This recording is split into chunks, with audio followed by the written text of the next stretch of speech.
Commissioner Burrows, I think he can hear us. He's shaking.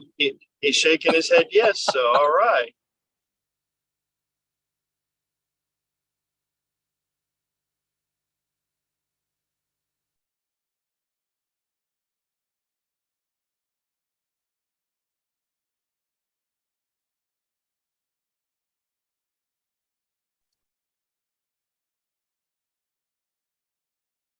Monica or Commissioner Burrows, at least I cannot hear you as you are talking right now. I cannot either. Okay. How about now, gentlemen? There we go. Now we got to thank you. Okay. Gotcha. Yes, sir. Okay. We'll go ahead and get this meeting started here. I want to announce that some committee members, staff, and the public are attending remotely via Zoom as well as on site. All participants joining by phone should mute their phones when not speaking to avoid background noise. When speaking, please speak directly into a microphone to ensure everyone is listening is able to hear your comments and to ensure a clear record is made. During the meeting, please make sure that you announce yourself by name and title every time you speak so the public that observing knows who is speaking. This is critical given the number of remote participants and is current guidance from the Kansas Attorney General. The public is allowed to participate by Zoom or submit comments by email prior to the meeting, and those comments will be included in the record of this meeting. The public may also indicate their intent to provide remote public comment by contacting the clerk's office by 5 p.m. the Thursday before the meeting. The public also will have an opportunity to provide brief comments either by telephone or via Zoom from the commission chambers of the municipal office building. I will now call the special meeting of the Economic Development Finance Standing Committee to order, and I'll ask the clerk to please call roll. Roll call. Haley. Davis. Here. Townsend. Here. Stites. Here. McKiernan. Here. Burrows. Here. Thank you, committee. I do know that Mr. Haley usually notifies us that he is on his way, so I'd anticipate him joining us shortly. That being said, I'll recognize the clerk if there's any revisions for tonight's agenda. There are no revisions. Thank you, Madam Clerk. Next, I have a approval of minutes from the December 5th meeting. They were mailed to you prior to this meeting. I would ask if there's any questions, any comments. If not, I'd ask for a motion to approve. Motion to approve. Davis, second. We do have a motion and a second. Any questions, comments? Seeing none, clerk, please call roll. Roll call. Davis. Aye. Townsend. Aye. Stites. Aye. McKiernan. Aye.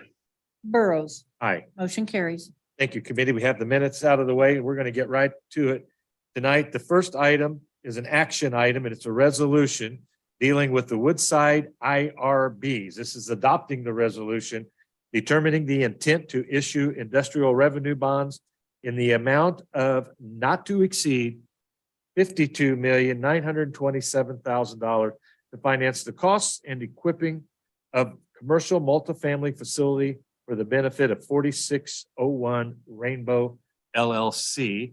And I don't see Jeff Conway here, but I do see Council Green. So if you will please. Thank you very much. This is Wendy Green, Senior Counsel with the Legal Department. And this is indeed a resolution to determine the intent of the unified government to issue the industrial revenue bonds. And this is for the project for the multifamily facility that's going to be at the corner of 46th and Rainbow Boulevard for the apartment complexes. And we do have Kevin Wimpy, our bond counsel here. And I'm going to go ahead and hand it over to him to get us started. All right, thank you very much. Yes, good evening, everyone. Kevin Wimpy with Gilmore and Bell, representing the unified government as bond counsel. Thank you for the introduction. Yeah, I think this is a site familiar to this group. But yeah, just to frame the discussion, we're talking 46th Avenue in Rainbow and the proposed multifamily facility there.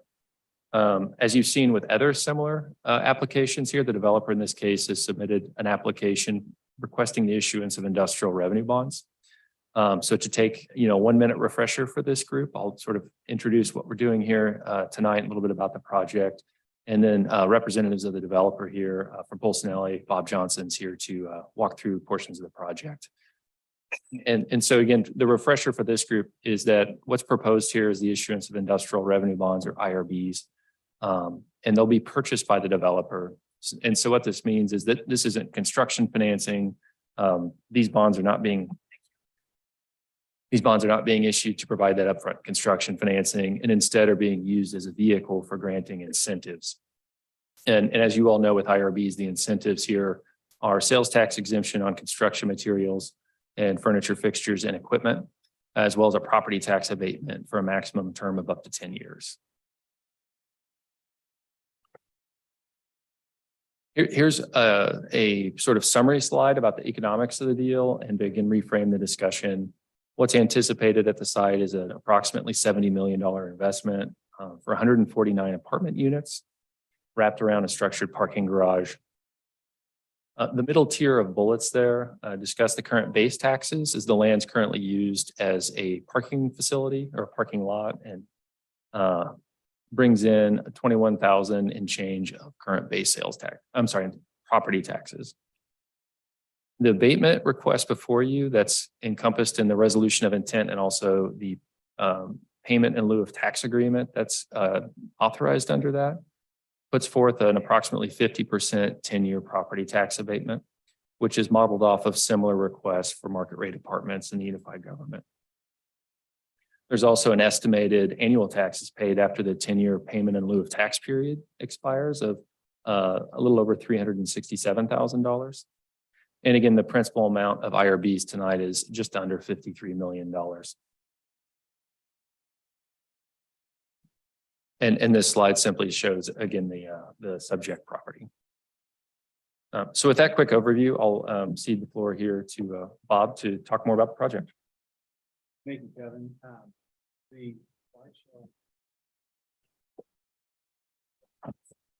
Yeah, you can hear me. Thank you very much. Yes, perfect.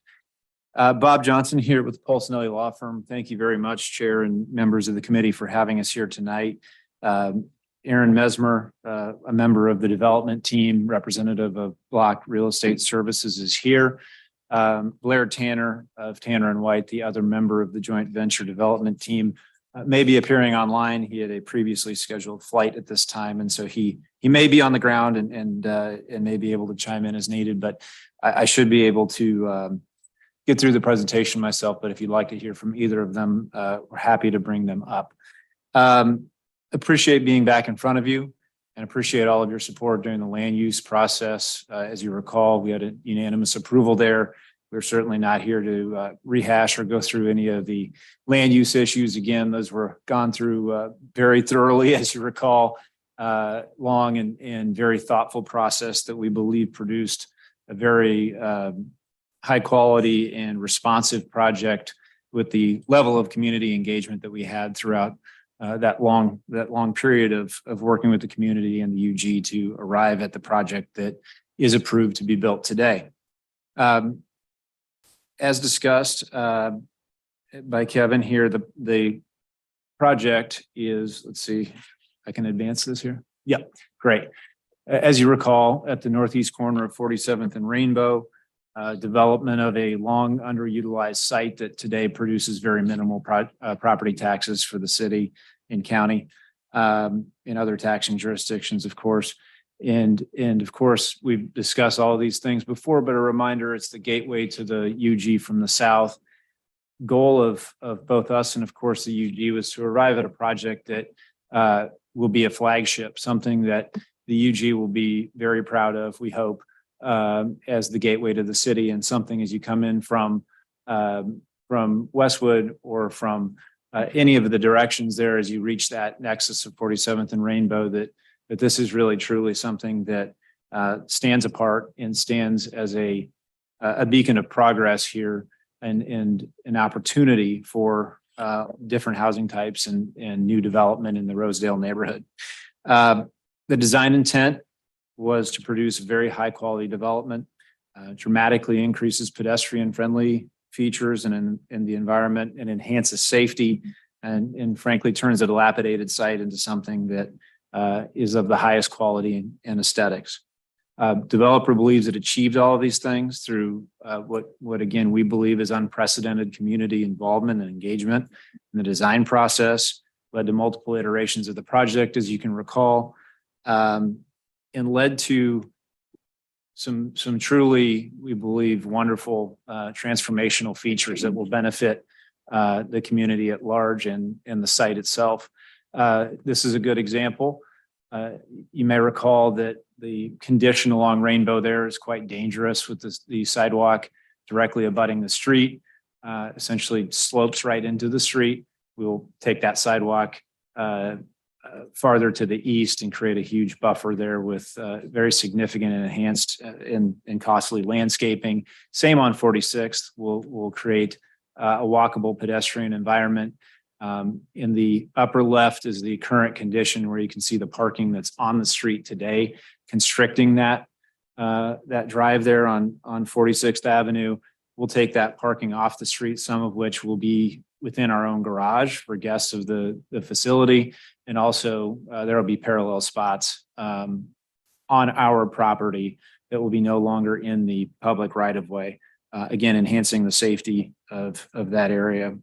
I'm sure you remember all these things, so forgive me for going through them, but I think it's important to speak to the community enhancements that the project will bring in addition to redevelopment of the site itself. I do want to, again, reiterate the parking and landscaping conditions. This is a site overview 2D, which sometimes is hard to orient, but you recall that the garage is built within the site, won't be visible from the exterior, takes all of the parking off the street, puts it interior to the site. As this committee very well knows, structured parking wrapped by units is very expensive, but it is the way to develop a high quality project here that also creates those conditions that allows parking to be removed off the street. All of that green you see around the project is also the significant landscape buffer that will be added around the project to enhance the aesthetic from all vantage points as you view the project from its exterior. This is one of the renderings that I think best depicts how the site will look dramatically different once it's developed. You can see the landscaping, you can see the sidewalk, the wide sidewalks that are moved towards the site away from the street. You can see the bike sharing program that'll be introduced. This is the corner of 46th and Rainbow. And I think, again, something that once built will be very much a flagship and a source of pride for not only the owner, but we hope the UG at large. The other component of this that we're proud of and that evolved over the course of the project is creation of what we view as very unique community engagement features of the project. The pocket park here that you can see will lead to just natural interactions with folks that already live in the area. We thought that was very important after many of the conversations that we had with the folks that live nearby.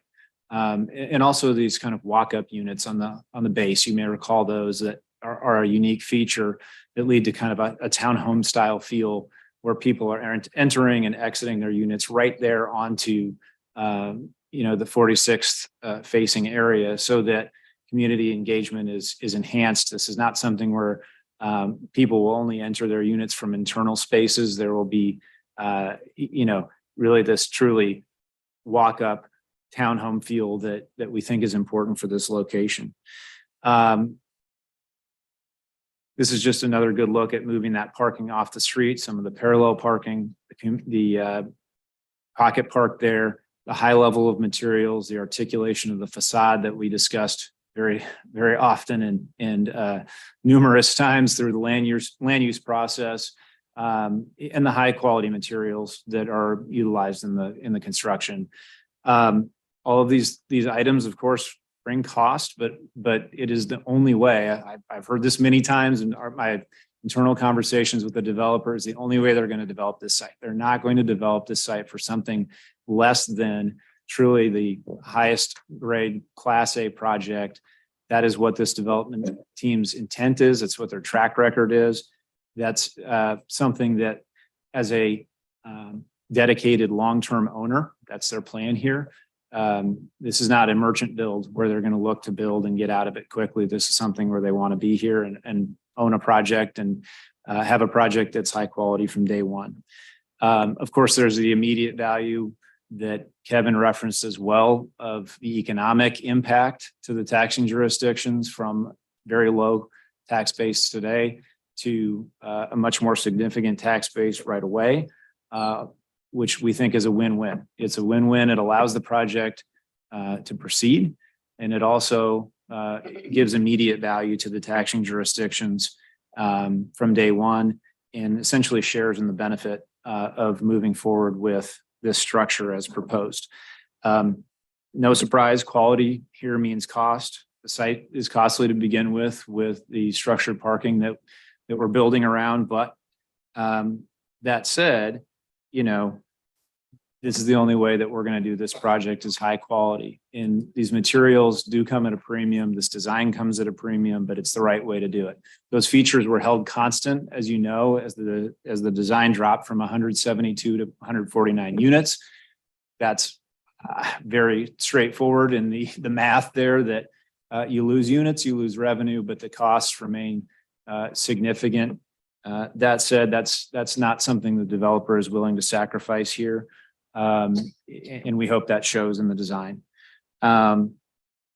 The costs, as this committee is very well aware, are rising in this environment, have been for some time now, as the inflationary pressures on labor and materials and the cost of capital are the highest they've been in certainly over 10 years with interest rate rise.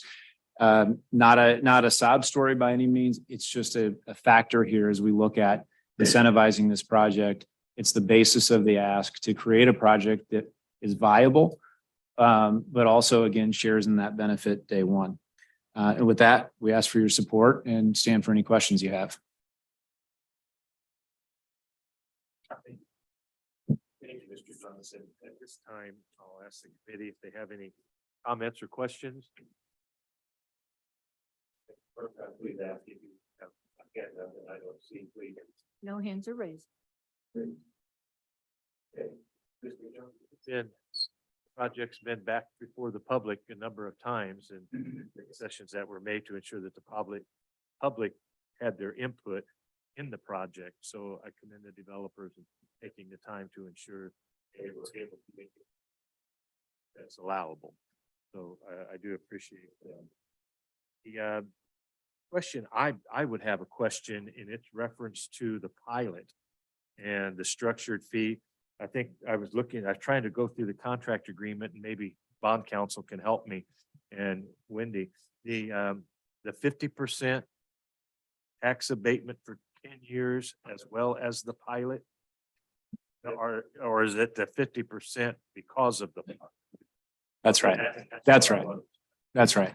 Yes. So the tax abatement over 10 years is inclusive of the pilot. That's right. That's how it's structured in Kansas. That's right. Yeah. I don't know that I maybe understood the legal. I wanted to get that determination tonight. Okay, wonderful. It'll heighten the visibility on that corner. I would ask at this time if the clerk had any comments from the public. No comments have been received. I'll ask if there's any members of the public who wish to address this issue this evening. And you will be given up to 3 minutes to make your comments. Please state your name and address. And Mr. Kendall, please. Thank you, Commissioner. My name is Greg Kendall, President of Wyandotte Economic Development Council, and resident of KCK. I'm here in support of the resolution to issue IRBs for Woodside Rosedale Apartments and the parking garage project at 4601 Rainbow Boulevard. This development, as you noted, has been quite a while in the making. Very appreciative of the developer team for taking the time. It's been over a year since we actually came before and had the last public meeting regarding this project. So it is unusual in many cases for a developer to stay with a project quite this long and engage the neighborhood at length like they have. We appreciate that work and that neighborhood engagement. Today, this is a vacant building and a parking lot providing no real value to the community. This is not the highest and best use of this site. Over the first 10 years, as you all saw, This project will generate a little over $1.7 million in property taxes. If we left it completely the way it is today, it would generate about $250,000 over that same 10-year period. So there is truly a lot of economic benefit from the proposal that you have in front of you. This investment focuses on that community connectivity by activating the Rainbow Boulevard with an eye towards pedestrian and bicycle safety, enhancing the neighborhood with beautification via landscaping, connecting the neighborhood and the development of Rainbow with new sidewalks, creating architectural interest in that location, to become blight in that location, supporting urban density with a design that incorporates the parking garage, which is fairly unique as well, meeting the demand for housing options near the KU Medical Campus, and ultimately generating new revenue to the community. We believe the proposed development at the entrance to KCK provides quality housing and ask that you support the resolution before you. Thank you. Is there anyone else who's here to speak? Or the project?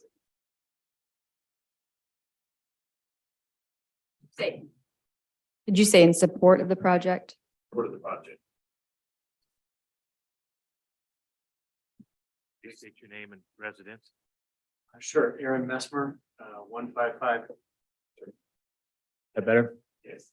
Sure, Aaron Messmer, 4622 Pennsylvania Avenue, Kansas City, Missouri. Block Real Estate Services. I just wanted to say thank you for the time in front of the committee. We're excited about the project. We do think that we have one that is of the utmost quality, like Bob talked about, and so we appreciate your support.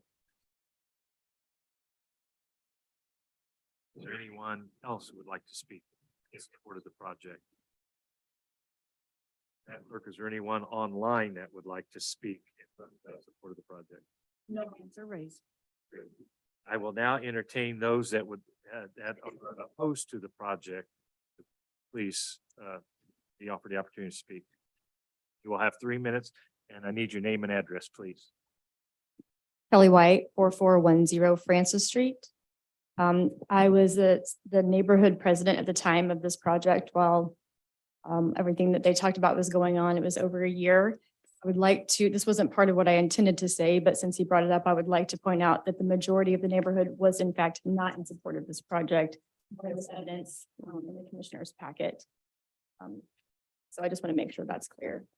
I would like to stress to you what this particular incentive request looks like to the taxpayers, to your voters.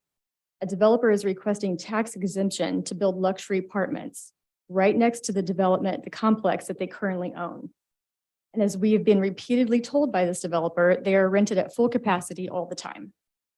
Apartments, mind you, that will have tenants the owner knows will send business to their retail tenants and health club right next door that sits on the Johnson County side.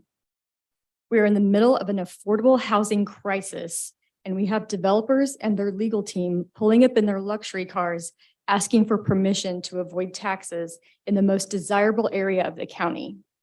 A county that has seen significant annual increases in their personal property tax since 2020. They've attempted to convince us how much of a need there is for a diverse housing, but rather than finding their own financing, they are asking the county for tax breaks. On several occasions over the past year, I have asked a variety of people that should all know the answer, how many current projects there are in Wyandotte County that have received incentives and where the gains and losses of those projects are reported. And for the sake of transparency, can the public view this information? And no one has ever been able to answer it. Maybe all the projects are doing well. Maybe this IRB request is what is financially best for the county, but how would we know that? I'm aware a public meeting is not required for incentive request, but it is not unreasonable to ask that you delay this vote and hold a public meeting that allows enough time to have this project explained to all Wyandotte County taxpayers, even if it is an individual meeting Remaining. with the commissioner when they hold it in their district. If it is indeed more advantageous for the county to provide this tax incentive, then a meeting clarifying this would benefit everyone. Thank you. Is there anyone else speak in opposition? Welcome. You have 3 minutes and please your name and address. Thanks. My name's Erin Strika. My address is 841 Shawnee Road. I'm actually not here in support or opposition, but I do have a question if that's all right. At the beginning of the bond council's presentation, there was a slide that listed community benefits, local women and minority owned hiring goals, neighborhood engagement, and one other. And I'm wondering if I could just hear a little bit more about what those goals are, what the neighborhood engagement is beyond the pocket park, all of that. Thank you. Council, I believe that's on page D2. I have it open. I know it's in a couple. I didn't. It is, Mr. Chairman. Again, and it's also part of the exhibit on the resolution of intent where the payment in lieu of tax schedule is presented. And so this, I'm trying to avoid the use of the term pilot, but this pilot agreement setting forth the payments comes with the usual attendant clawbacks and requirements and performance covenants and similar UG projects, which does include the local minority and women-owned business. It also, if I remember correctly, it also has a punitive measure that if you don't meet the certain standard or certain requirements set forth in the contract, there's a financial penalty associated with that. That's correct. Yeah. So the property taxes set forth in the agreement currently have a 2% annual escalator should the developer meet those milestones. And if they don't, that would double to a 4% escalator each year, which would compound over the 10 years should they not meet those requirements. And I had that broken down. I believe it's like 166,000 if you not perform, not counting the first year. The first year is the same on the pilot for year one and of the 10-year abatement as well as the pilot. If I dismiss the first year, and then I see that if you do not meet those requirements of the LB, the minority requirements in the contract, then it does escalate the pilot, and which is to a tune, I think, over the 10-year period, about 166,000 in penalties. Yeah, I'm not gonna attempt to do the math on Yeah. the fly. in front of you. I It agree. is significant by year 10, just to compare 1 year.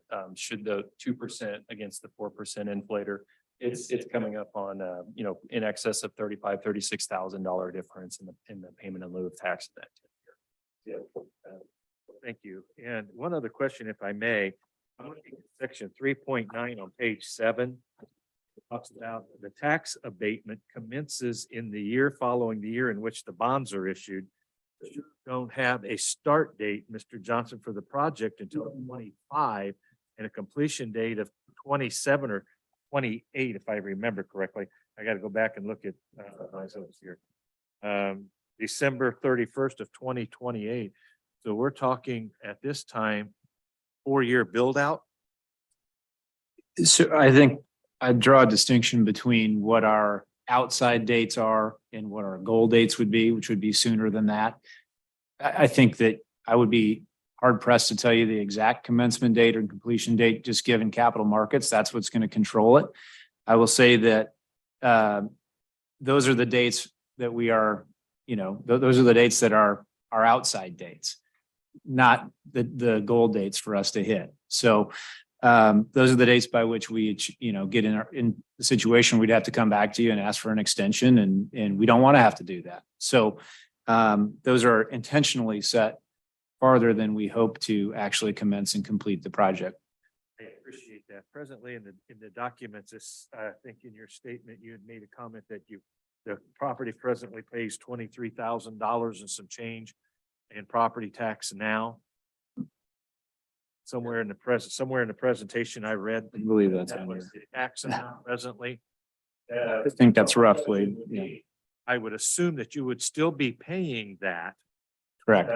until the development occurs, and then you would jump into the pilot and the abatement, which in turn jumps up to the 159,000. Correct. That's correct. So 4 years, we're still going to get a property tax revenue from the property before any improvements are made. You will never get any less than you get today. That's absolutely right. Great. Thank you. Thank you for your patience with me. I just wanted to ensure with the comments made from the public that there was a question in reference to the contract itself. Any other questions or comments from the committee? Commissioner Townsend. Thank you, Mr. Chair. Gentlemen, good evening. I don't know who really to address this to within the unified government, but who monitors the actual compliance aspect for women and minority-owned businesses. Make sure that we know what the appropriate pilot would be for the project. And this would be for any project. So who is actually monitoring? This is when agreeing with legal, that would be the procurement department. The procurement department. And when would that monitoring start? Because Commissioner Burrows, Chairman Burrows just brought up a difference in timing here for the period of 3-4 years that the taxes would be paid at about 23. We'll jump into the higher pilot. When does the monitoring for compliance start? I want to say it probably starts with the beginning of the agreement, but I think it would probably depend on the wording of each different agreement. But maybe Debbie's coming up to answer that question for us. Evening, Debbie Johnsher, interim chief financial officer. I don't know if I can answer that specific question, but I do know that on multiple projects where we get the project estimates to certify the project cost. That's also, I think we're also doing monitoring at that point. But I would assume that would start when the certification of those costs start coming in. Right, so Commissioner, good question. The penalty that the chairman was mentioning of the escalator in the payment in lieu of tax structure would go into effect in year one of that tax abatement. And pursuant to the contract, they anticipate being done several years from now with an outside date of 2027. And so I think the critical date would be at that near substantial completion when their project's coming online so that we can assess whether they're subject to the normal 2% property tax escalator or whether they have the penalty 4% escalator. So at that time, I think that's when it'd be critical for procurement to give us some direction on whether those goals have been met. So I'm understanding that determination whether goals have been met would be after the completion of the project? I can't speak to how it's done during construction, but for purposes of the tax abatement and the contract that's before you, I think that'd be the critical time would be upon completion to know whether they'd hit those milestones. So we know which payment in lieu of tax schedule they're subject to, whether whether they've met compliance and they have a 2% escalator or whether they failed and they are subject to the penalty 4%. Okay. I would like to just have some follow-up on this. So we're a little bit clear. I'm thinking, and this is very simplistic because of the schedule that's performed, but we get into the nitty-gritty of it. I really want to know how and when this monitoring begins so we know that the correct amount of the pilot would be paid. Thank you. Mr. Davis. Thank you, Commissioner.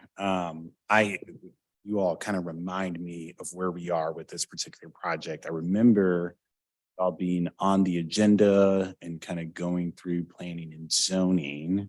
Can you all just provide an update on where you are regarding that?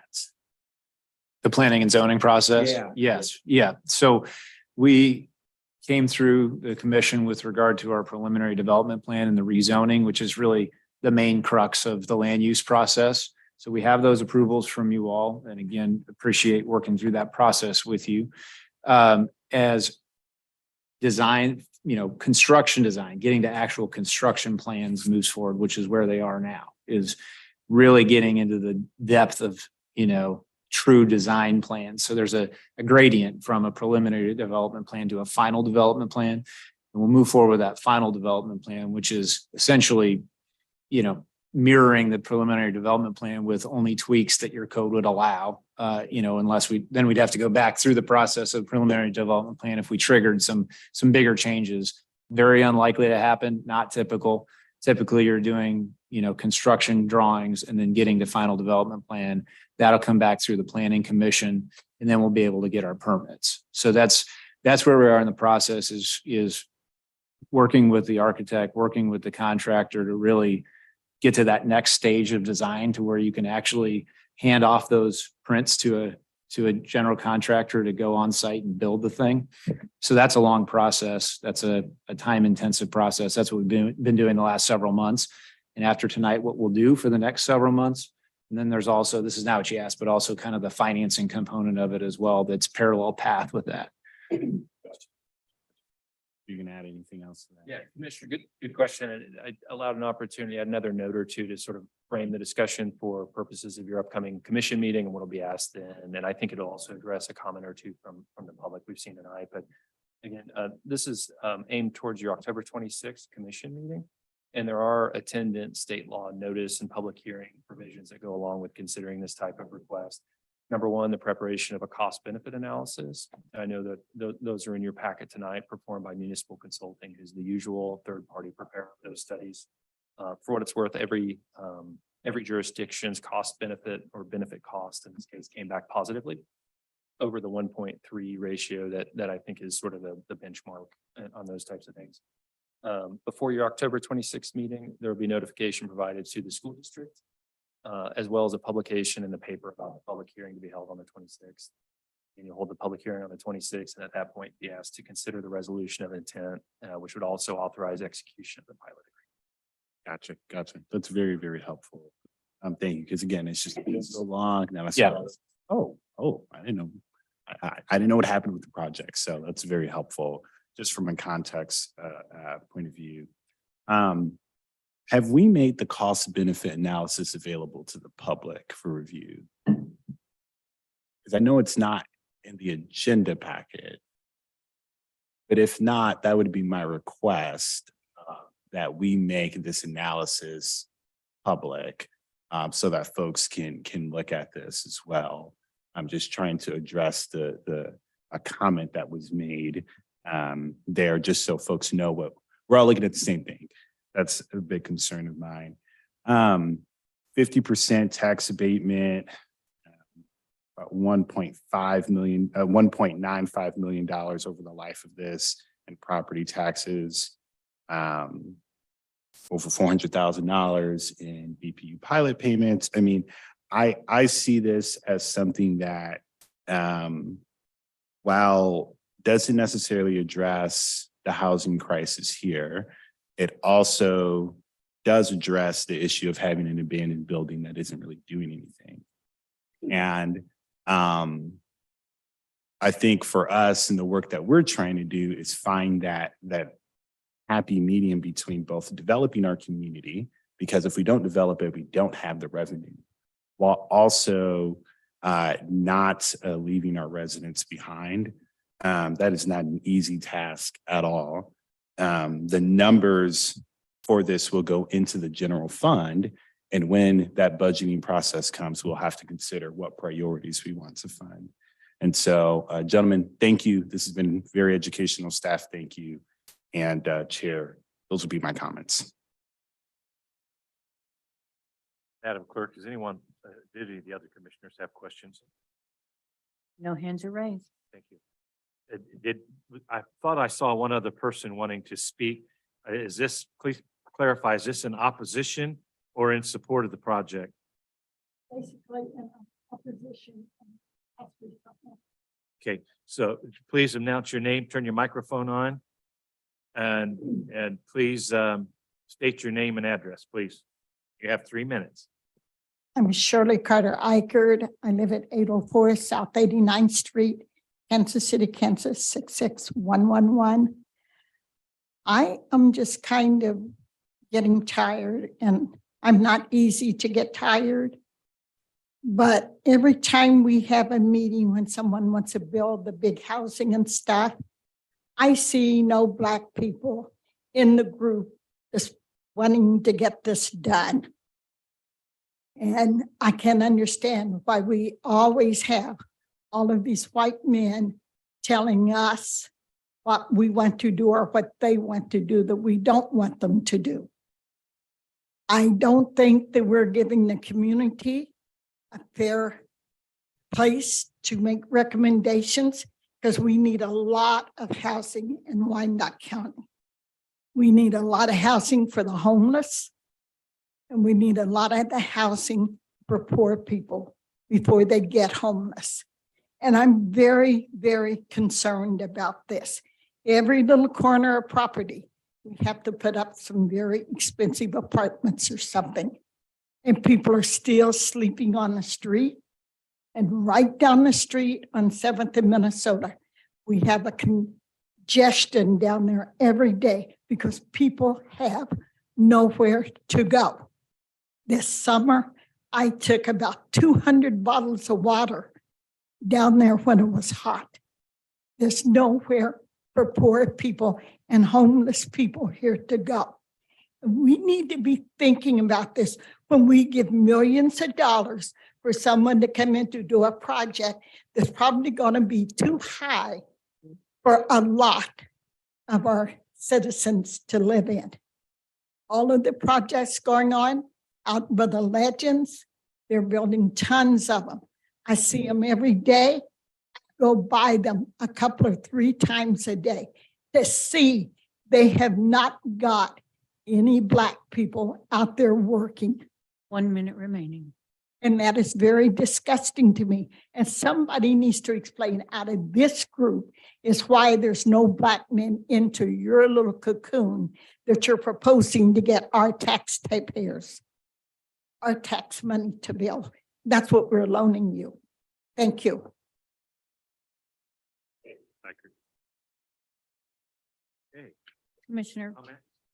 Commissioner, we have Jake Hodson with his hand raised. Mr. Hodson, you'll need to unmute. Go Thank ahead. you. Can you hear me? Yes, go ahead and announce your name and residency. My name is Jake Hodson. I reside at 4448 Francis Street in KCK.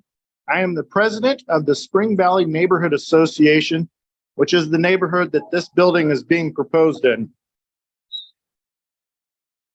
I would like for the commissioners to consider adding a condition to the issuance of these bonds that money go directly into the Spring Valley neighborhood, mostly in the means of pedestrian improvements along 46th Street, clear to state line, and that the community, any community building within inside of these apartments would be available for the Spring Valley Neighborhood Association to use for meetings at no cost in perpetuity. And that is all. I'd welcome any questions that you may have. Thank you. Thank you, Ms. Hodgson. Staff, you did get those requests, correct? Council, council, you all got those comments and requests? Yes, request received, yeah. And I don't have anything in the way of an immediate response, but I heard something about in perpetuity or negotiating for certain things. When we talk about development incentives, some are for a term of certain years, and IRB and tax abatement in Kansas is 10 years, which in some cases is good. It's a shorter investment, but also our contracts usually last that long. So whenever I hear something about in perpetuity, while the incentive is running, that's sort of the limiting period by which we can negotiate for performance covenants and those types of things. I know we're not here to negotiate the contract, we're here to approve the IRBs. And I want to make sure that we keep our focus as to what we're doing and not get into a public discussion, because I believe that'll happen at the full commission meeting when the entire public has a chance to raise its concerns. Commissioner Davis, you have a comment? I will say, I do not think what a neighborhood is asking for is outrageous. Is it possible, and maybe we don't have this discussion now, but for you all to think about the request. And I understand for some of these items, these are things that we as the UG can just say we will allocate. But I think as far as a partnership between the owners of the building and the neighborhood, it's not impossible. And so I don't know where that lives, but I would ask for you all to really dig deep and see what more can be done. And if that is, you said, I know the comment was made in perpetuity. If it's not in perpetuity, then maybe it is the life of the development agreement. So that's 10 years where they're able to use that building space as available and be able to build up what they're trying to do within that community. Their residents there, they're going to be your neighbors there. And so I would like for us to come up with some sort of way of trying to at least meet one or two of those demands, if possible. Thank you, Chair. May I respond? Just, I think information that might be good, just since we're talking about it here. I'm sorry, can you hear me here? Yeah, thank you. Yeah, that's, just a couple of points that I think would be good to consider to those points. I think we've proven throughout this year that we have been very responsive and open to considering the neighborhood's feedback and working with the neighborhood. And I certainly dispute the fact that the majority of the neighborhood is against it. I don't think we experienced that at the land use hearings, but regardless, beside the point, with regard to the sidewalks, we've already committed to building those sidewalks along 46 along our property. We cannot commit any other properties that aren't our own, of course, to build sidewalks to state line. I think that was the request. And as you said, Commissioner, if that's something that the UG wanted to do as part of the pilot money that's coming in, we would be all for that, whatever we could do to facilitate that and coordinate that, but it is not within our power to build sidewalks, you know, to state line. With regard to the community, we don't have a community facility inside of our building. So I think we'd talk through that request, but we just don't have that space. So I'm not sure how that request lands with our building. It doesn't. So it's not that we don't want to consider it. I just don't want it to pass and say, yes, we'll go back and work on it when it's really not factually possible to address those exact concerns. Any other comments or questions? Seeing none. Commissioner Townsend. Sorry, one last one. This resolution is a request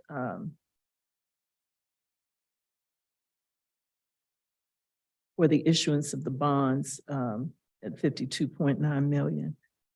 What would be, if any, the downside to the UG for going forward with this? I see this is not an obligation of the UG, but could you speak to that a little bit more, Counselor? Sure, Commissioner. So like most incentive requests, IRBs and tax abatement are at the governing body's discretion.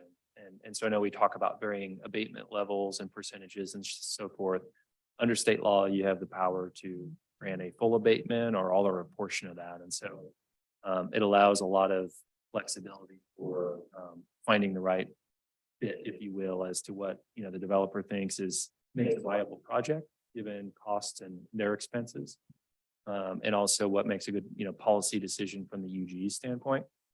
And so I say all that to say, and this is at your discretion. So if there is no appetite to consider a property tax abatement at this site, then it is within the UG's power to do none of that. And of course, the downside would be the developer wouldn't proceed with the project, knowing it would have to pay full taxes and have to pay sales taxes on the project, and the project just wouldn't materialize.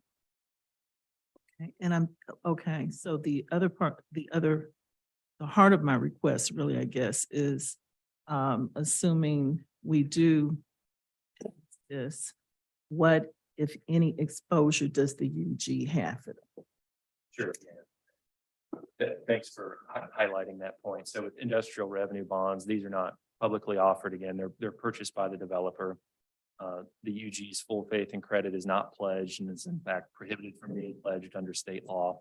They're repayable solely by the developer. So I think that the point of your question is there's no credit exposure and no risk of repayment in a default scenario. Thank you. If I remember correctly, even if the start date is in 2025, you're still paying property tax of just under 22,000, gentlemen. I stand corrected in reference to the property. And the IRBs only are allowed by state government as to what purposes those dollars can be expended on. So any additional costs that aren't covered under the IRB for the tax exempt status has to be paid in full commissary, or however you want to put it. I remember correctly. Yeah. And this is certainly a question Kevin can answer, but the IRBs are not public funding so much of the UG funding our costs. That $52 million number is sized to the costs of the project that need to be run through the transaction to effectuate the abatement. It's simply a tool to lead to the abatement and the sales tax exemption. It is not the UG issuing its debt to fund our costs. So I believe the answer to your question, Commissioner, is yes.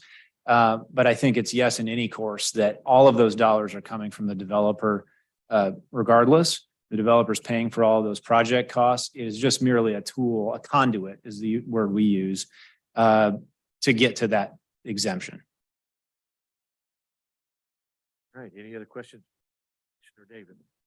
Not specific to you all, but just to staff and a request, Chairman Burrows, if we can have a update from the procurement office on both the local minority and women-owned business performances for projects that have received economic development incentives, as well as the overall performance of EcoDevo projects that have received incentives, that would be very beneficial.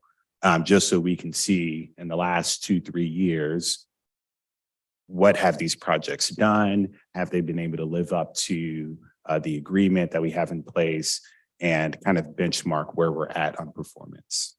And that's a good point, Commissioner Davis. I do know, I don't recall early on that we had clawback or punitive measures in place until as of the last handful of years of major projects. I think one of them we started with was Project Rock Island Bridge. And if I remember correctly, we started putting a punitive measure if those numbers weren't met. So I would agree, we should probably have some kind of report out in reference to that. So thank you. Council, can we ensure that somewhere along the line, we get a report as to the compliance measures of these LBE, MBE, as well as the LMW, I believe it is. I'm hoping I'm getting all my acronyms. That's right. Yes, absolutely. I'll work with administration and procurement and we'll see what we can get you. Great, thank you. Okay, if there's no other comments or questions, I'd entertain a motion.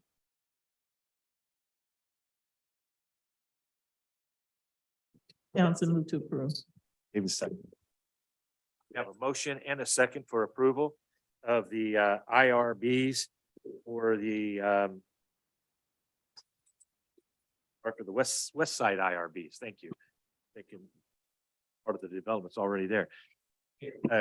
Clerk, please call roll. Roll call, Davis. Aye.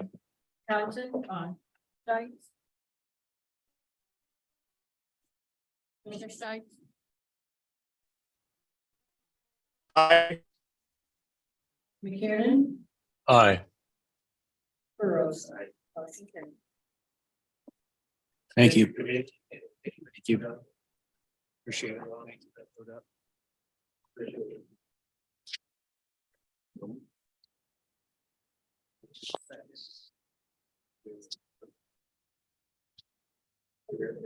Item number 2 today is for information only. It is an update on owned land redevelopment RFQ and RFP process for the redevelopment of UG owned land. And that's something we've been very curious about as of late, including a review of pre-qualified lists, countywide market analysis, and the next steps in reference to what we as a unified government need to do. So I'll now ask I'll recognize Gunnar Hand, who is handing out documents to us as we speak. So as soon as Gunnar is prepared, we'll go ahead and start the presentation. Mr. Chair, Gunnar Hand, Director of Planning and Urban Design. I'm going to speak quickly because I have to be down at BOZA in 6 minutes. Board of Zoning Appeals, for those who don't know that acronym. So I wanted to give a quick update today on the RFP process for the UG owned land that we're moving forward with. We have finished the request for qualifications RFQ process. We have pre-qualified a list of developers, which is what I handed out. This information is all online as well. wicokck.org/redevelopment. We have pre-qualified 3 lead developers for the 4th and Minnesota site and 3 lead developers for the former Indian Springs Mall site. We have pre-qualified a much longer list of subcontractors for a varying degree of professions related to any redevelopment projects, from economic development, legal, to design and laying down the asphalt. Multiple contractors have pre-qualified for that. We received and we did not pre-qualify any lead developer for the 18th and Quindaro site. So at this time, we will not be proceeding with a request for proposals for that site. We will focus our attention on the other two redevelopment sites that did pre-qualify a lead developer. As a part of this planning process, we have completed a countywide market analysis. That countywide market analysis has great utility for the Plan KCK Comprehensive Plan Economic Development Strategy, Housing Strategy that we are currently in process with.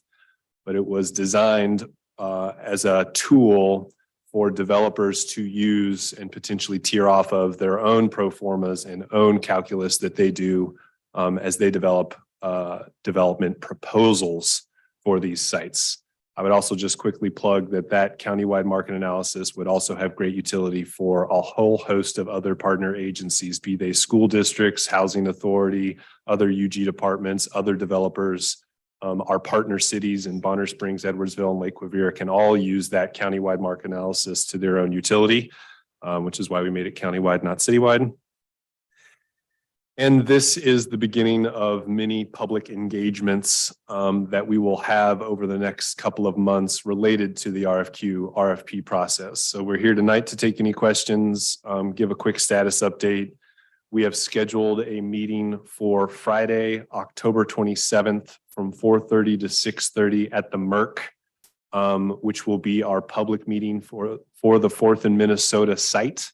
We have been partnering with the downtown shareholders. We're going to expand that to the other adjacent and abutting and all, quite frankly, community members to participate in that October 27th event. The idea is to release the first request for proposals or RFP for the two sites by the end of this year. That will be the 4th and Minnesota request for proposal that will go out before the end of this year. We have a little due diligence and a couple more partnership meetings that we're going to have specific to the Indian Springs Mall site, namely the KCATA, at which their transit station is located on that site. And we just haven't had that conversation with them quite yet.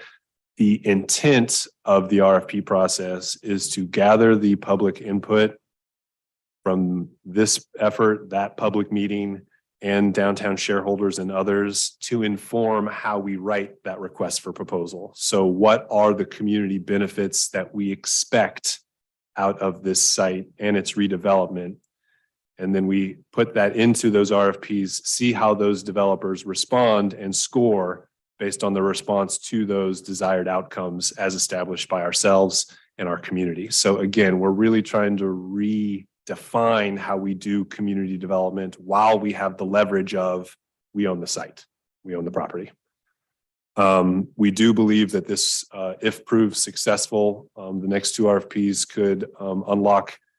Now, while these are easily the most developable of all the UG-owned parcels, there are still lots of UG-owned land, be it in the land bank or elsewhere, that this could potentially set a model for in the future. So this could potentially become how we do future land bank groupings of properties, blocks at a time, if you will, which we've talked about in previous discussions or other discussions. But it could just be a methodology by which we dispense of property that we think is or has that unique developable opportunity like these sites do have. And so with that, I will end my comments. Just wanted to give you all a quick update on where we are. Again, you can go to wykokck.org/redevelopment and get all of this information. But as far as we understand it right now, we've gotten some pretty good media coverage. We've released those lists of lead developers and subcontractors publicly. So we are expecting contractors to be calling lead developers to be calling contractors, many of which are local businesses in and from Wyandotte County, to be putting together these teams. Thank you, Mr. Hand. Any questions, comments from the committee? Yes, Mr. David. Thank you, Chair. Mr. Hand, thank you. You may not know the answer to this, and that's totally fine. But if we can get feedback in maybe not a report, but just something that clarifies what percentage of local, minority, and business-owned contractors are listed in the subcontractors. I think that would be really cool, just for the community to see who these teams will be made up of and to see local talent, to see women-owned and minority-owned businesses, minority women talent represented in these teams on the onset of this. Thank you, Chair. Thank you, Commissioner Davis, and I'm gonna play on that because I think that's extremely important. In this list that you gave us, is there a way to put an asterisk or an LBE or the alpha behind it to determine when we look at these, what businesses are? So that when we look at them, we can say that this is direct a business operator to a project. We know that that's the business operator that meets some of the criteria, LBE, LMW, whatever it may be. Is there a way to do that? Yes, those lists were generated by purchasing, so we can just add a few columns to make sure that there's an address and what of any of the many DBEs that they may constitute. Great, thank you. The report is pretty thorough. I can't say I read every bit of it, but I did jump around to those items that were of interest to me while I went through preparing for tonight's meeting. But it's pretty thorough, and some of it's very sobering too. So Yep. I do appreciate the opportunity to have this presentation this evening. And while the countywide market analysis could be its own presentation and its own special session, what I will say, as it's germane to some of the conversation tonight, is it does have projections for housing demand over the next decade. And while every EcoDevo consultant does a market analysis a different way, right? It's basically a black box proprietary information, input in, input out. We made specifically this countywide market analysis as it relates to housing and the feedback we had been hearing thus through this process to specifically target different income brackets to define the demand in those income brackets unique to our community. We also, and again, not every market analysis does this as a best practice. We broke it into, I believe, 8 different subgroups to better understand geographically where some of this demand is occurring in our community, because it's not equal across the entire county. So it was important to make those differentiations. When it comes to housing, though, housing is in demand in every segment of our demographics, but in most demand in that missing middle. And for us, the missing middle in Wyandotte County is a different type of missing middle than this region. I say that because when you look at what low income tax credits mean in our region, that 80% AMI is basically the missing middle when you're looking at Wyandotte County.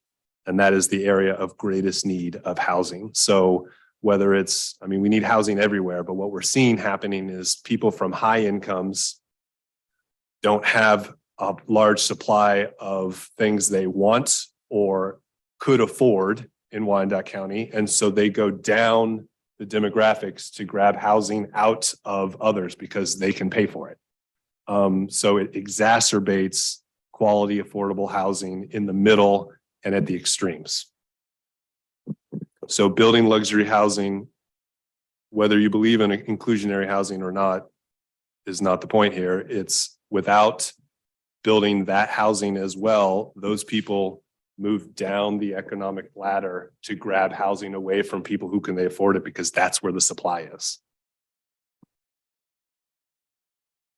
As I stated, some of this information is pretty sobering, and it gives us something to think this about. I do know that we have partners throughout the community interested in this issue of housing and homelessness and a number of other issues, food deserts, the lack of quality infrastructure investment, and the equity throughout our community. So I would encourage everyone to read through this report and have those conversations. Some of them be tough, but they're necessary that we have them if we're going to move forward.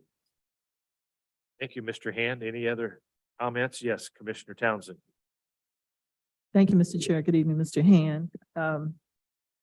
Your last comments were very interesting and sobering. So it almost sounds like the last issue that we dealt with, was it the Rainbow Apartments, the West? It's just wrestling.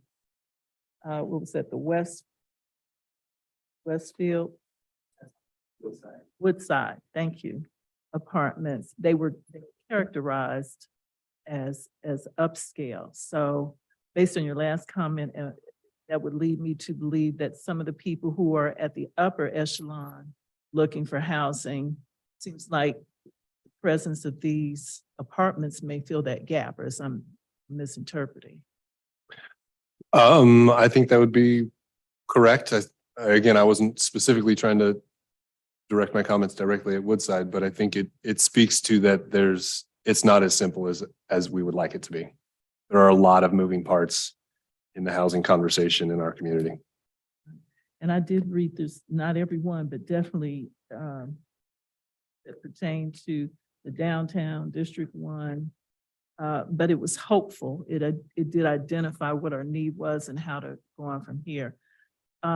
Let's go to the pre-qualified list. I'm so happy that particular areas, particular sites were marketed. It's unfortunate that 18th and Guindero got no bidders, but we'll keep on trying. Was there any feedback that you got or anything you could share with us as to why nothing came from there?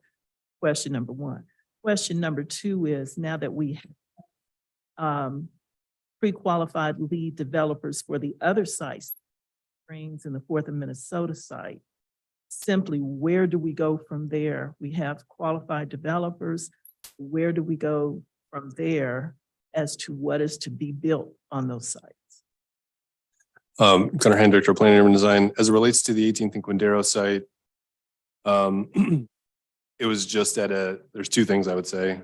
It's at a different scale than the other two projects. So it's just a smaller scale project. And so the risk for reward may be less than a large scale project that either of those two sites really demands by their site location and zoning and land use. And then secondly, that 18th and Quindaro site would have required significant amount of land assemblage and the other two did not. And so if you don't have to do land assemblage, you can pretty much just avoid it. And when you say land assemblage, what are you talking about? I saw the plot, but not contiguous, all of it was. Sure, the 18th and Quindaro site included multiple land bank parcels, multiple UG owned parcels. Again, the 4th and Minnesota and the Indian Springs Mall are not land bank parcels. They're owned by the UG right now, so they don't have to go through the land bank process. But there were also private property, both built and unbuilt properties in that general vicinity. So it would have either required eminent domain from the city or somebody buying up all those existing homes and or vacant properties from many other private entities to assemble the land needed to even build a grocery store at 18th and Quindaro. So I think land assemblage is probably the biggest reason why I think people stayed away from that specific site as it relates to sort of next steps.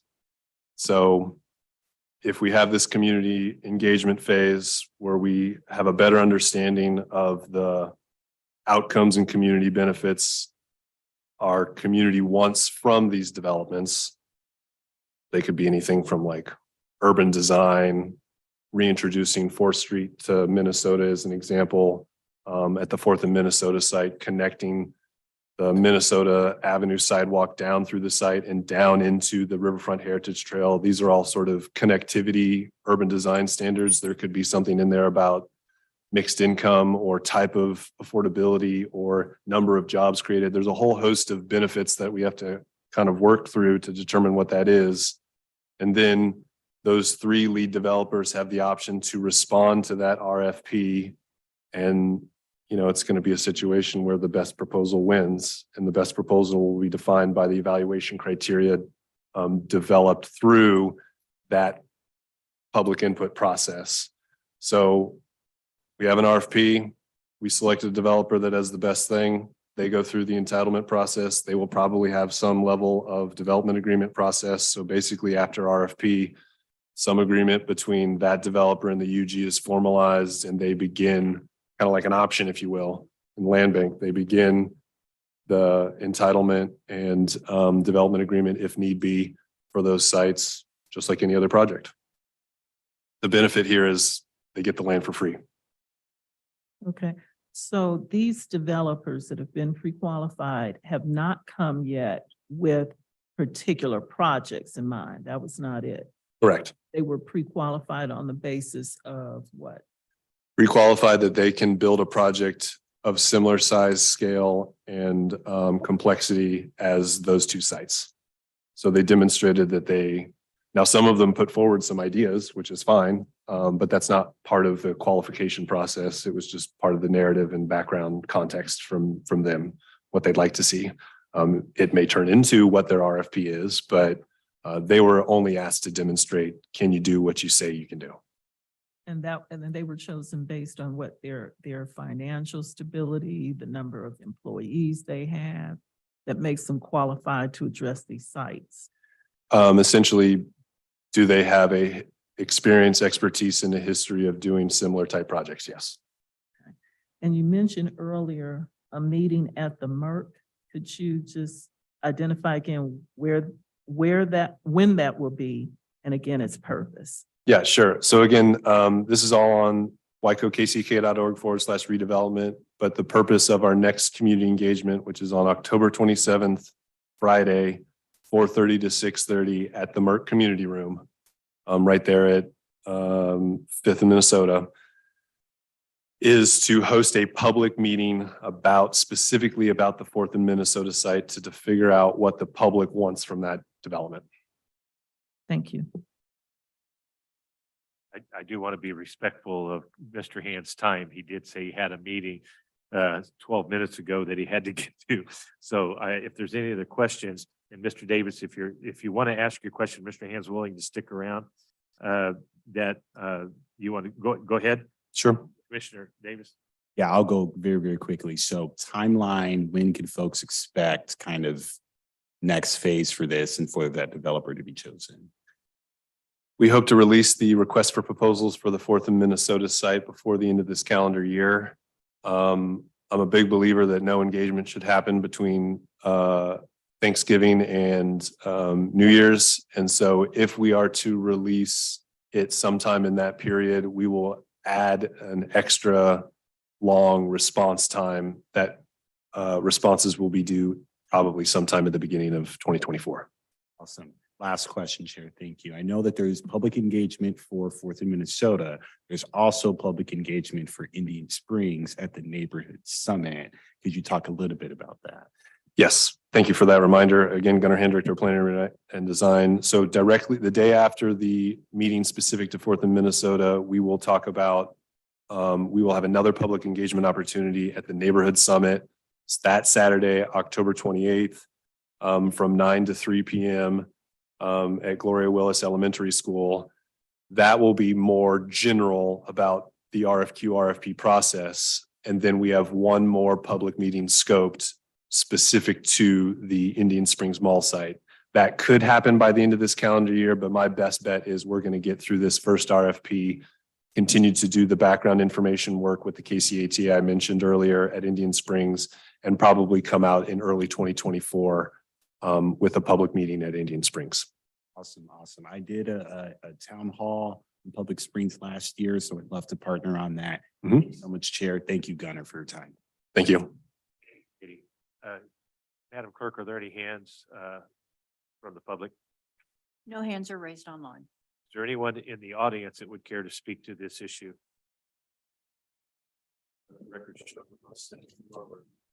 As I stated, this was for information only. Mr. Hand, thank you for your graciousness reporting, staying for the questions that was asked by the committee.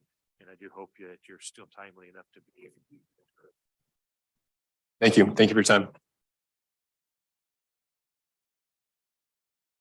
All right, committee, that takes us to item number 3. I believe that's the final item on our agenda this evening. And this is a resolution and ordinance. It's an action item. It's a debt project authorizations.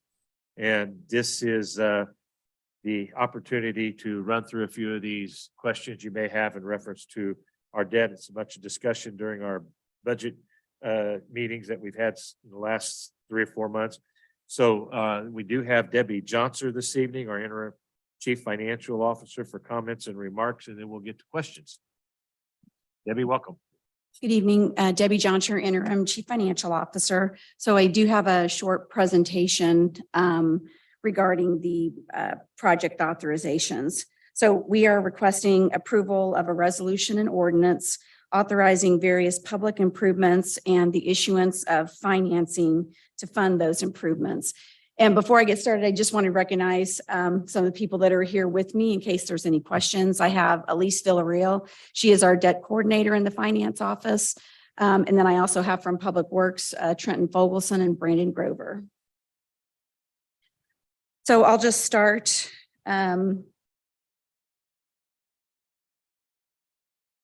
So I wanted to kind of go over the authorization process, kind of how we get to this point.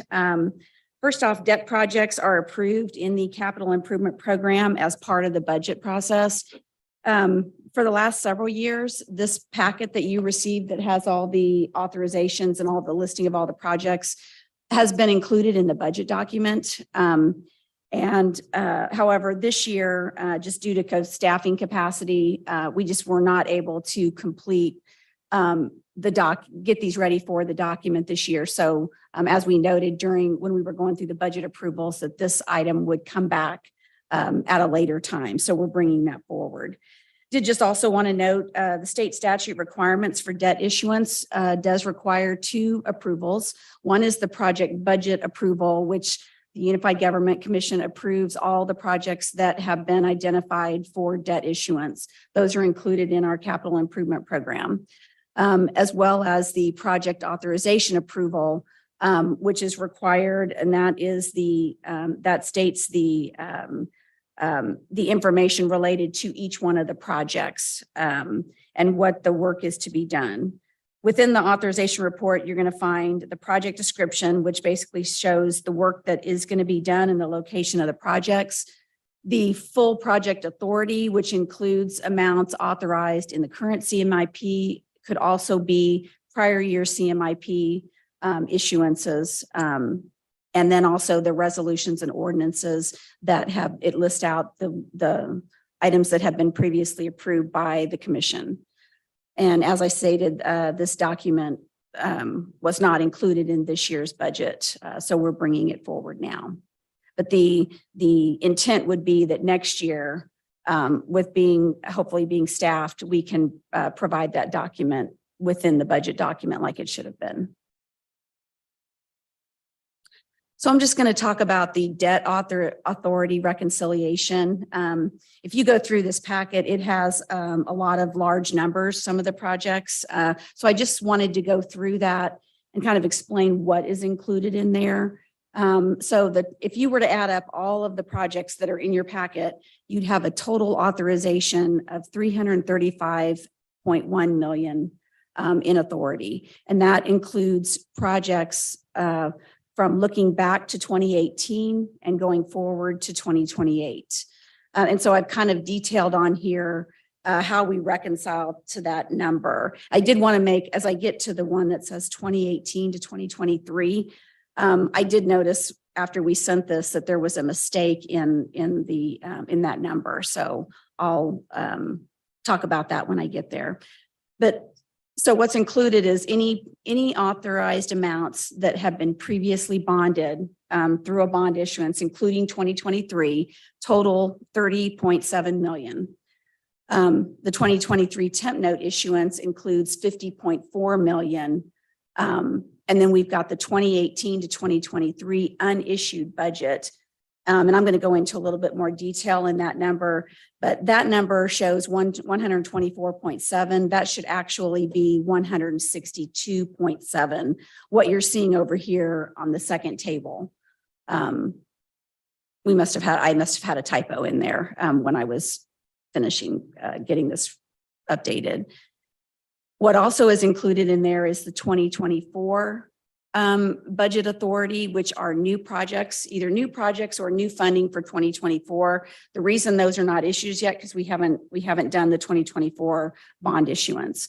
And then also we have funding amounts in the CIP for 2025 through 2028 of about 43.7 million. Those also haven't been issued because they're future fundings. So we'll bring those back at a future date. But that reconciles to, with the corrected number, that reconciles to the 335.1 million. Over on the second table, I've broken out the unissued amounts. So we have sewer and storm projects totaling 127.4 million. And then city and county projects totaling 35.2 million. And together those total the 162.7 million. And this next slide, I have some additional detail on those projects. So we'll start on the left side there with the sewer and storm projects. And I did just want to note that the funding for sewer and stormwater projects are rate funded. So the debt is paid back through the rates that are collected for sewer and storm charges. So I've listed out some of the bigger projects that are listed here. As you can see, the Cobb Point Biosolids is what makes up the largest and over half of the amount that we have there at 68.5 million. Last year, that project was put on hold, but I believe it is now moving forward. But it had 68.5 million in authority from prior years. The total project is 80 million that's been approved. We have about 12 million out that's been issued so far. So that is the remaining amount that has not been issued. We also have multiple annual projects of about 36.9 million. And then I've listed out some of the other large projects that make up that 127.4 million. And this is project authority that was approved by the commission, but that we have not funded. We have not issued debt on through the debt financing process. Now, the table on the right are the city and county debt projects. These projects are funded with property tax revenues. And so I've done the same thing here. I've listed out some of the projects that have additional authority that has not been, we have not issued any debt for these amounts. And it includes about the largest amount here is 10.3 million, which is for annual projects for streets, bridge, traffic, and parks. And I did want to note I think I forgot to mention on the previous slide, when we do the budget authority for projects, if it's an annual project, we only authorize that year. So we keep each issue for annual projects separate. But if you have a project that is a multi-year project, then we would issue the authority for the entire project. If it spans 3 or 4 years, we would include the entire authority in our authorization. And then we update it each year in case there are any changes to the document.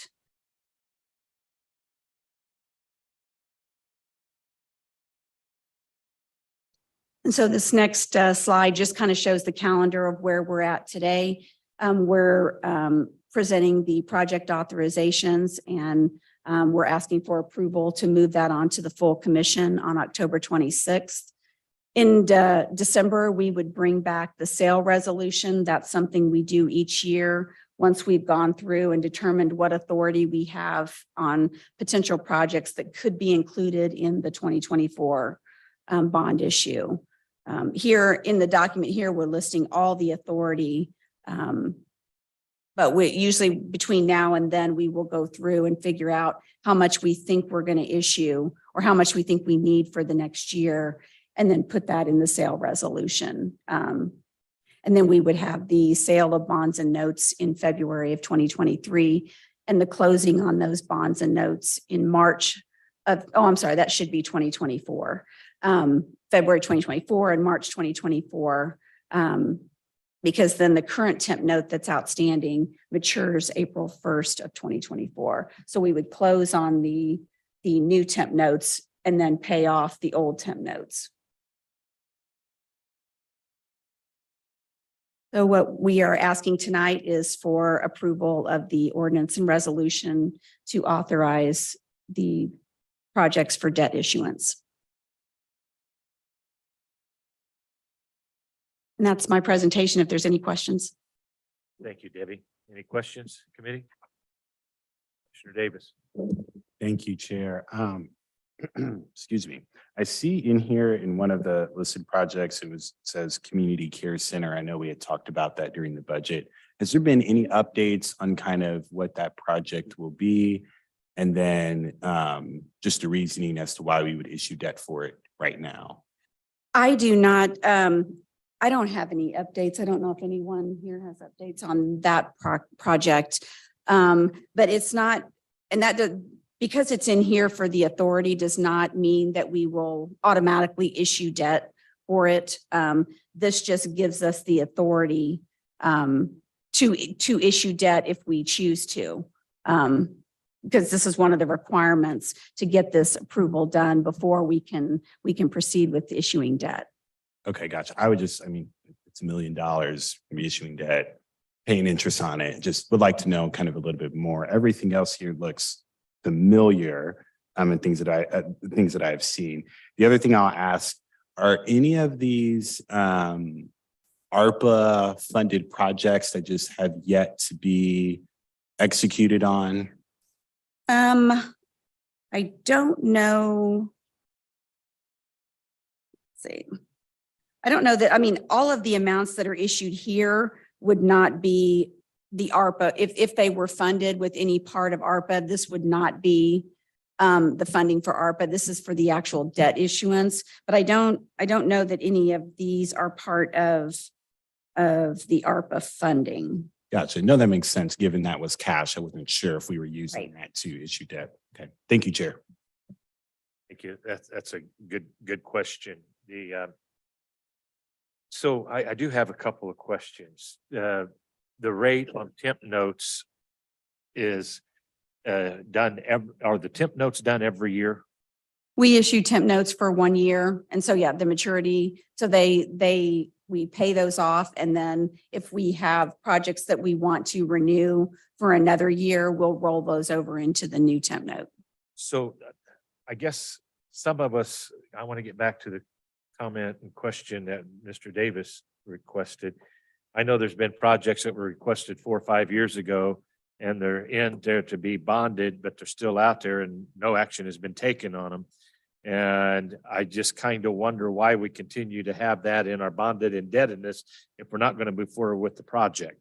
If it's to pacify an elected official or somebody, then we need to be mindful that if we're issuing debt and that's out there, it's included in our debt discussion. And it can give a false impression of how much debt we're really carrying or how much debt we may be carrying. So that's kind of what I wanted to comment on Commissioner Davis's request about how many of these may have ARPA funds. Because if ARPA funds came into the general fund, the general fund supplanted the bonded money, and then we're bonding ARPA funds later because we wanted to get on the project with ARPA funds, I think there's a nexus there. And so anything that we can do to reduce today's rate compared to even 2 years ago is higher borrowing costs and credit rating compared to where we are in reference to Moody's and Standard & Poor's. But I don't want to ramble, Debbie, but this is kind of what many of us have talked about, even through the budget process, to ensure that if we're going to issue debt and it sets out here for 5 years and we keep issuing temporary notes on it, and you say if we're not issuing temporary notes, that's one thing, but it's still showing up as a debt item with approval. Right. So, and we've actually had some discussions with County Administrator Johnston about taking a look at some of these projects that have authority several years back to, should we be carrying, because usually we'll come to you with the authority, and once we get the authority, if the project budget goes down, we don't come back and say we're reducing the authority. But so if we have a project that's not moving forward, those are some things we want to take a look at. I will note that there are probably some projects out there that, maybe started in or were projected to start 2018, 2019, 2020. And then we had the pandemic And some projects were delayed. So that's probably part of the reason. We really want to look at the annual projects because the annual projects should be, you issue them for 1 year. If they don't get spent, they go away and then you go on to the next year's annual project. So that's one of the things that we are going to be taking a look at, is going back through and finding out, if we're not going to, if we got the authority 2 years ago and we didn't spend it, we need to put it back in the budget in a future year so that it can be reviewed again versus just carrying the authority forward. Correct. And that comes at a higher cost when we have to reauthorize it or reissue the bonds for it, or should we have to issue the bonds because we haven't before. One of those projects, if I remember, maybe there's two. I'm going to talk about the water line around Wyandotte County Lake. And recently during the budget, we discussed a wall that had collapsed around Wyandotte County Lake that we were talking about getting done. I didn't see that in the report, but it may be, and I just missed it.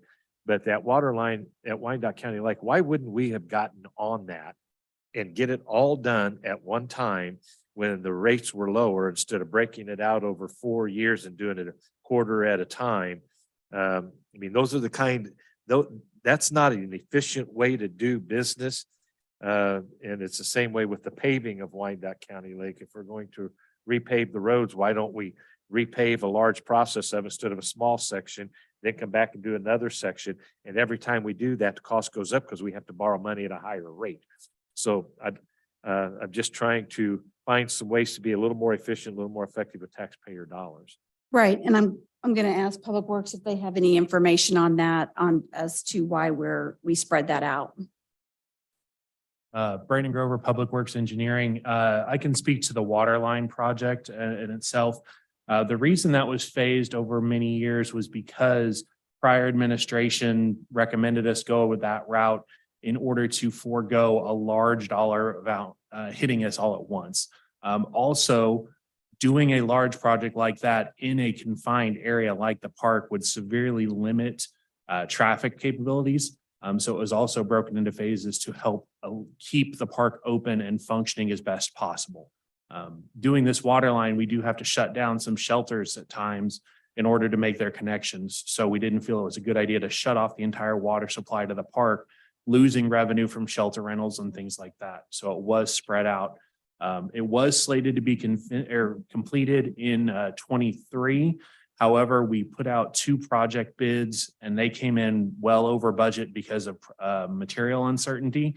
We pulled those bids and then recombined them into project 4 and 5, which bid out in June or July of this year and started construction last week. Great, thank you. I think it's important public know that if we're going to reissue bonds at a higher cost, some of the reasoning behind that. I know that we went through COVID at that particular time and parks were important, but I don't know how many people would have gathered at the parks during that particular time. And I know the materials were harder to get, but that's just a couple of the issues that we are concerned with.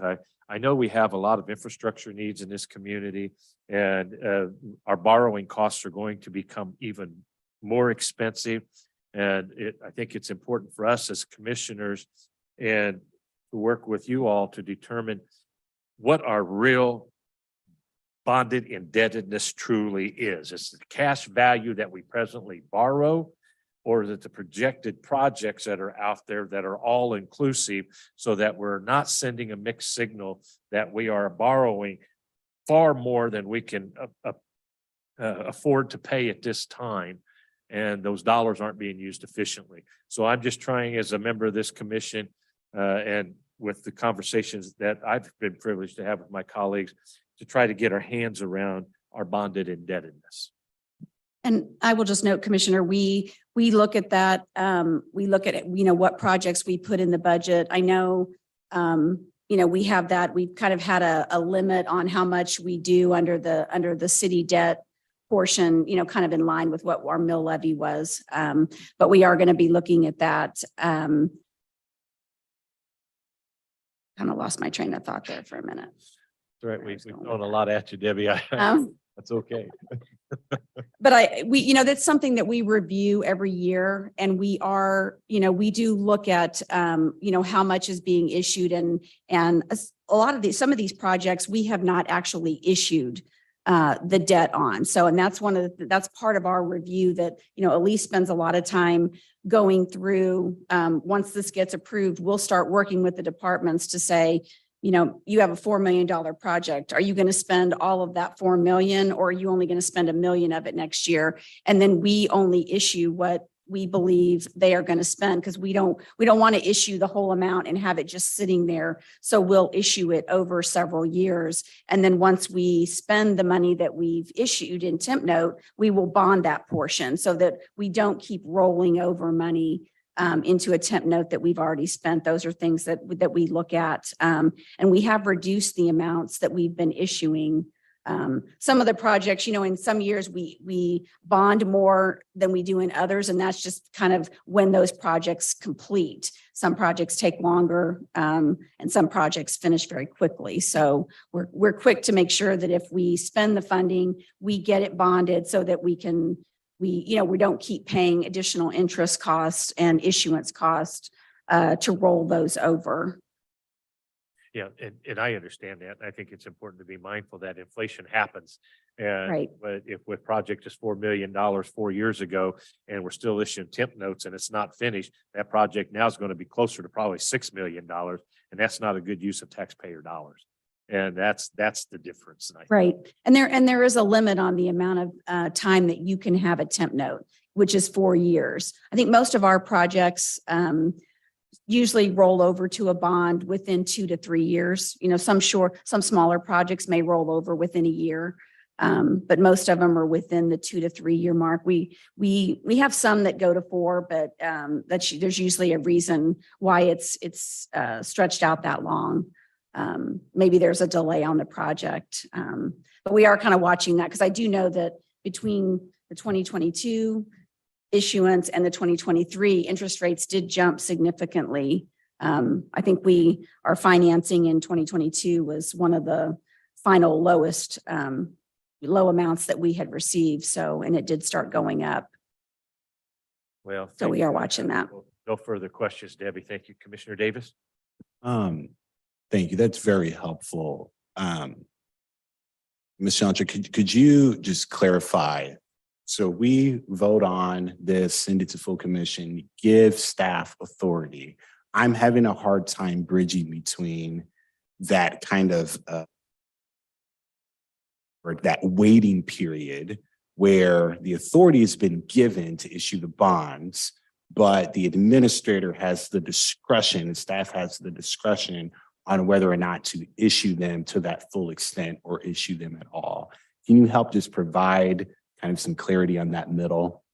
Yeah, any new funding that we would be giving authority on would not be issued until next year.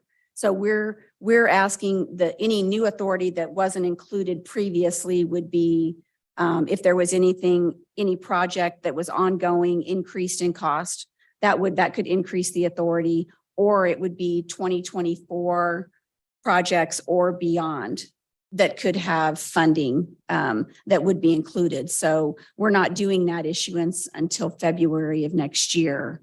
But we want to get the project authorizations done now, because that step is required before we can actually start working to put together the bond and temp note issue. Gotcha.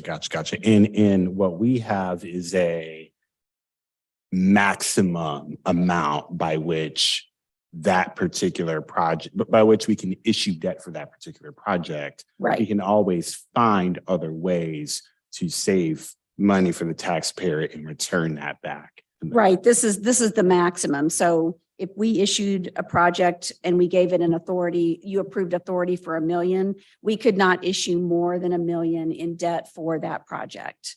And that's something that, our numbers are reviewed by bond counsel, Kevin Wimpy, that was here earlier. He does the review on our project authorizations to make sure that we have all the information included that's required for debt issuance, as well as when we go to issue and we set the schedules. they are going back and looking at when was that approval done? What was the amount of the approval to ensure that, that we're not, we're not exceeding that authority. And we will also bring back the sale resolution as the final step before issuance that we do.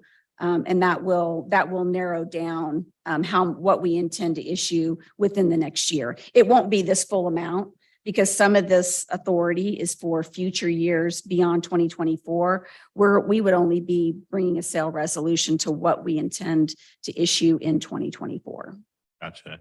Last thing I'll say, and kind of, I feel like I keep making a lot of requests of staff today, but you all will indulge me, Chair. If we can have either, and it doesn't, not annual, maybe biannual, maybe every 2 years, updates on kind of that, for lack of a better word, those projects that are in the waiting, right? Projects that we have approved as a commission, but the administrator has not given the green light for us to issue those notes.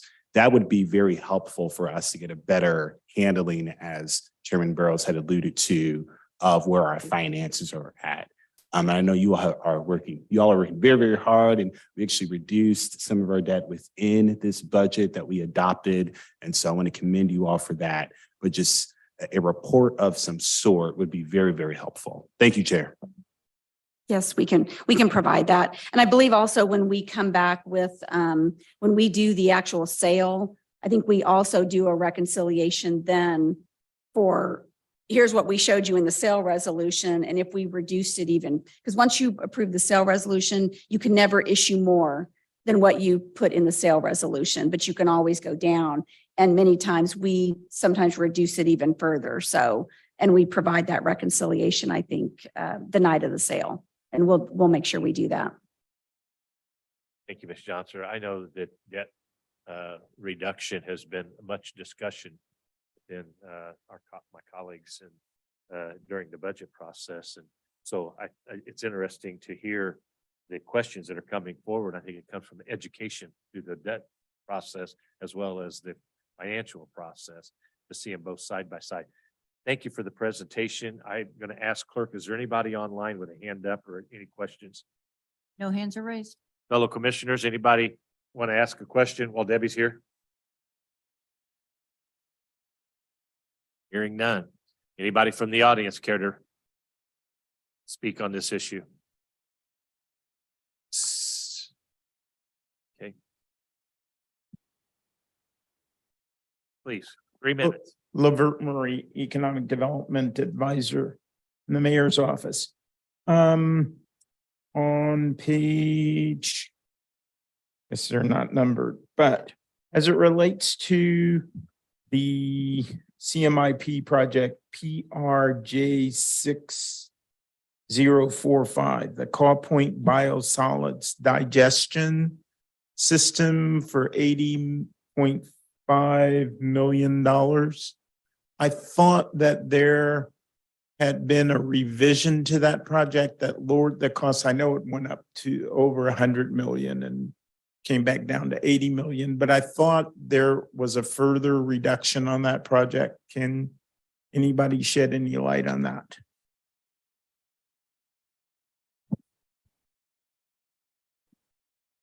Breton Fogelsong, Public Works, Water Pollution Control. I'll attempt to share as much information I have with you. So I believe that it was budgeted up to like 80.5 million total. I think there was some speculation that said it was over 100 million, but that I'm not aware of any costs that actually came in over 100 million. The last time we spoke to the commission, we were talking about that $100 million price tag. And we were being directed to look at some alternative technologies, and those folks never materialized. Nothing ever came of that. We did present some potential cost savings that would affect the resultant costs or the net cost of the project, such as the IRA tax credits that we valued at like $26 million. We do have a $2 million earmark. And then we just did find out Friday too, I guess I'll just share with you here too, that we've been forwarded on to the USDA grant for another $18 million roughly is what we think it's worth. So I guess wrapping all that up, I believe we still have the budget authority up to 80.5 million. The project is going to cost total somewhere in the neighborhood of $100 million to construct it. However, with the $18 million USDA, assuming that's realized, the $2 million earmark and the $26 million tax credits, I would say the net effective cost of the project is down somewhere 60 million, more or less, something less than that. You know, I'm being a little conservative on those numbers. I don't want to take credit for all of it because we haven't got through the details and all that. So I guess, does that answer your question, Levert? Okay. Thank you, Mr. Murray. I do believe that discussion, you're accurate in that statement. I believe there was funds identified, grants that were funded, and I think an outside auditor looked at that and identified those funds that were available that would lower the overall bonding costs to the city in reference to building out the project. And the page that he's referring to is about 4 pages in from the very back of the documents. So I haven't circled the 80 million for the call point biosolids digestion system. I know there's probably a number of questions in reference to this, but this isn't really what this was about. This is an opportunity for us to discuss the debt resolution to ensure that we can move forward. But I know that there's going to be questions as we move forward in reference to projects. So if there's no other further questions, Elise, you have a comment you'd like to make? I do, yes. Elise Villarreal, Debt Administration. I just thought it might be helpful to put like this project as an example into how this works with our process. So this process received budget authority over several different years, totaling 80.5 million. That budget authority gives the department the ability to go out and start spending those funds as soon as January 1 hits for that project. It goes for all projects. What we do on the debt side is we try to match up their spending with our debt issuance. So January 1 hits, they get, let's just say it's the full 80.5 million for simplicity. They start encumbering the funds, they bid out, they get a general contractor, whatever they do. We're not going to issue debt for that amount yet.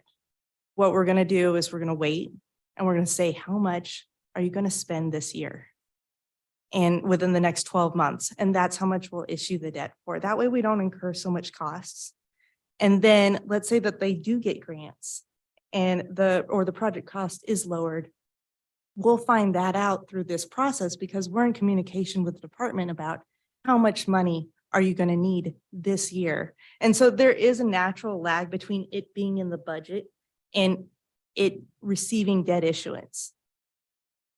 Not only that, but I'd like to give you one more example. The way we do our debt issuance is we issue 1-year temp notes first for a project while it's under construction. That's like financing something with a credit card. You don't actually realize it. Like it doesn't hit your bank account. And we do this for up to 4 years. So it's like we pay off a credit card with a credit card up to 4 times. When we finally pay off that credit card, right, with our bank account, when we bond it, that's when it starts impacting our indebtedness levels. That's when we have to start making payments on it. And we make payments over 20 years usually. Yeah. So this project we've received, or I think we bonded 4 million on it. We've issued 8 million in temporary notes. Not all of it's been spent. We can pay that down or whatever, but it's a very flexible process. Thank you. I just remember the discussion about biosolids has taken this over a period of years, and there was an audit done just to ensure, because I believe there was contracts issued, and we didn't know what we were getting or what we were doing. The project continued to grow. And so those dollars were already spent. We don't know if we bonded those. Some money, we never did get a report. At least I know as chairman, never got the report. I know the auditor had some questions too, but that's a discussion for another night. This is a resolution opportunity to advance the budgeting process. So I do want to get into that, as I think biosolids and that issue is Mr. Murray brought forward has had a lot of questions, and that's just one. We just want to be fair and transparent to the taxpayers as to what their dollars are buying and how it's done. So thank you for your explanation. With that, I'd entertain a motion. Stites motion to adjourn. Nope. Well, we got to take a motion to advance the resolution, Commissioner Stites.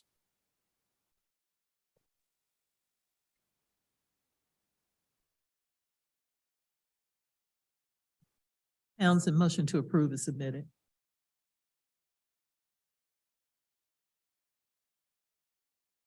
I'll second for the full body to consider. Thank you. Thank you. We do have a motion and a second, and it is not to adjourn, it's to approve the resolution for the and bonded indebtedness. With that, I'd ask clerk, please call roll. Roll call. Davis, Aye. Townsend, Aye. Stites, Aye. McKiernan, Aye. Burrows. Aye. Motion carries. Thank you, committee. Now I would entertain, that's the end of our agenda this evening. Now would I entertain a motion for adjournment, Mr. Stites? Stites motion to adjourn. Davis, second. Thank you, committee. Clerk, please call roll. Roll call. Davis, Aye. Townsend, Aye. Stites, Aye. McKiernan, Aye. Burrows. Aye. Thank you, committee. Thank you for your work. Thank you, gentlemen, for being online. See you next month. Thank you, committee.